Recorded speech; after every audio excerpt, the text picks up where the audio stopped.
dhammaan dadweynaha reer Soomaaliya waxaa la ogeysiinayay liisankii hore waraaqaha oo si toos ah u joogsanay bishii December sanadka 2014 buugaagta inta uu banaayay la buuxin maayay buuggii hore ee qofku gacanta ku haystay December buu ku eegay isla markaasi oo bilaami doona liisanka cusub ee electronic ama computerized taasoo si toos ah uga shaqeynaya dhammaan dalka oo idil taasi oo si rasmi ah loo joojiyay liisankii hore ee dalka laga isticmaali jiray waraaqaha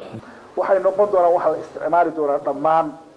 kaarka cusub oo noqonaya anagu waxaan aad iyo aad uga raysan lahaa wadooyinkii la istaagi jiray aad iyo loo jiray cashuuraha ururiyo wax kale ururiyo darajada liisanku waa A B C darajada A waxaa loogu talagalay gaadiidka 3 taayir ilaa 2 taayir leh sida mootada iyo tigta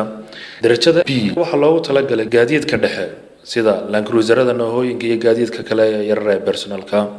darajada C waa gaadiidka waaweyn iyo xamuulka